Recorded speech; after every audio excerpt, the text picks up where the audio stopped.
পারবো না, তাই পেটে বুক মিলাই। ভাই কিন্তু মাজেদ ভাইকে এখনো পর্যন্ত বিস্তারিত আমি এখনো বলিনি। আর এখন হ্যালো বন্ধুরা, নিউ ব্লগে আপনাকে স্বাগতম।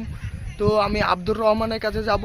আব্দুর রহমান পল্লীগ্রাম টিভিতে লিয়েছে কি লাইনি, কি হয়েছে না হয়েছে, কি ঘটনা হয়েছে কি হয়নি, সব তোমরাকে দেখাবো। তো চলো দেখা যাক কি। তো ফ্রেন্ড, আমি এখন পর্যন্ত টুকটুক পাইনি, কি সাইকেলও পাইনি, কিছু পাইনি। আমার টুকটুক বাই করিনি, তো আমাকে হাঁটতে হাঁটতে যেতে হয়েছে, কিছু করার নাই। তো দেখা যাক টুকটুক পাওয়া যায়নি, ঠিক আছে। তো ফ্রেন্ড, আমি একজনের সাইকেল পেয়েছি, তাই সাইকেলের চিপে চলে যাচ্ছি, ঠিক আছে। তো চলো কতদূর যাই দেখা যাক। তো ফ্রেন্ড, আমি আব্দুর রহমানের কাছে পৌঁছে গেছি। তো দেখতে পাচ্ছ ফোনে ব্যস্ত, আমি এসে পাত্তাই পেয়েছি না, ফোন নিয়ে ব্যস্ত। তা পরে ফোনে একটু কথা বলে নি, তারপর কথা বলছি। তাহলে পুরোটা কি করে শুনবো, তাহলে বলো। আমি তো এখন ব্যস্ত হয়ে, তো আব্দুর রহমান এখন ফাঁকা হয়েছে। তো আব্দুর রহমানের কাছে চলো ইন্টারভিউ লিয়া হোক। আমাদের পাড়ার আব্দুর রহমান পল্লীগ্রাম টিভিতে ভিডিও করার জন্য চান্স পেয়েছিল, কিন্তু চান্স পাওয়ার পরে পল্লীগ্রাম টিভি থেকে আব্দুর রহমানকে কি বাদ দিয়ে দিল, না আব্দুর রহমান নিজে বাদ হয়ে চলে আসলো, তো সেটাই জানবো। তো চলো যাই আব্দুর রহমানের কাছে।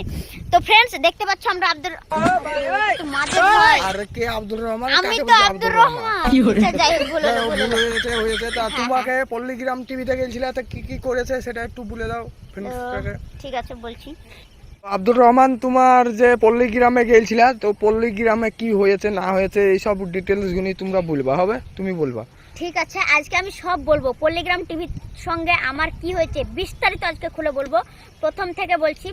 প্রথমে অডিশন হয়েছিল পল্লীগ্রাম টিভিতে, আমি অডিশনে গিয়েছিলাম। অডিশনে আমাকে সিলেক্ট করেছিল, সিলেক্ট করার পর আমাকে ডেকেছিল। তো তারপরে আমাকে ভিডিও করতে যখন ডাকলো, ভিডিও করলাম। আমি 3 মাস ভিডিও করলাম, একটা পেমেন্ট দিল। আর পেমেন্ট বেতনটা কত দিল, যেটা তোমাদের যদি জানতে ইচ্ছা হয় তাহলে সেটা কমেন্ট করো, তাহলে বলে দেবো আমরা যে কত কমে মানে বেতন দেওয়া হয়েছে। আর আমি বিস্তারিত সবকিছু বলে দেবো। আর বেতন দেওয়ার লেগে তাহলে বলবে না? না, বেতনটা আজকে বলছি না, বেতনটার জন্য কমেন্ট চাই। কমেন্ট যদি আসে তবেই আমি বেতনটা বলবো। তো বেতনটা না বললে তো সমস্যা আছে। তো ঠিক আছে, এটা পার্সোনাল ব্যাপার, তো তোমাকে ওইটা শুধানো হইলো না। তো আর বাকিটা খুলে বলো। ঠিক আছে। তো তারপরে 3 মাস হয়ে গেল। 3 মাস আমাদেরকে ট্রেনিং অবস্থায় নিয়েছিল। তো ট্রেনিং হয়ে গেল, তারপরে চারজনকে সিলেক্ট করলো পল্লীগ্রাম টিভিতে সিলেক্ট করার পর আমাদেরকে বাদ দিয়ে দিল। তো আমরা চলে আসলাম বাড়ি। কি করব, কিছু করার নেই। তো এটাই বলার ছিল, ডিটেলস বিস্তারিত এটাই বললাম। আর বেতনটা জানতে গেলে অবশ্যই কমেন্ট করো, ভিডিওর নিচে বলে দেবো। বিগত আমার 3-4 দিন আমার সাথে ওর দেখা হয়নি, তার লেগে আমিও কিছু জানি না, ফোনেও কন্ট্যাক্ট হয়নি। আমি একটা কাজে ব্যস্ত ছিলাম, তার লেগে মানে আমি একবার ডাইরেক্ট একটা ইন্টারভিউ এর মতন দেবো বলে এসেছিলাম, ঠিক আছে। সত্যি একটা কথা আমি বলি, আমার যদি পৃথিবীতে কোনো বেস্ট ফ্রেন্ড থাকে তা সেটা হলো আমার মাজেদ ভাই। কিন্তু মাজেদ ভাইকে এখনো পর্যন্ত বিস্তারিত আমি এখনো বলিনি। আর এখনই যেটা বললাম সেইটাই জানলো, এর বেশি কিছু জানে না। আর আরো কিছু সিক্রেট গোপন কিছু কথা আছে, সেগুলো বলবো এখন পরে ক্যামেরার বাইরে। আর তোমাদের যদি সিক্রেট জিনিসগুলো জানতে ইচ্ছা হয় তাহলে প্রচুর সাপোর্ট করতে হবে, তবে আমি চেষ্টা করব বলার। তো একটা জিনিসই বলবো, আমাকে বহুত মানে সম্মান করে, আমাকে বহুত ভালোবাসে। তো আমাকে আজকে থ্যাংক ইউ। অবশ্যই তোমাকেও থ্যাংক ইউ। অবশ্যই।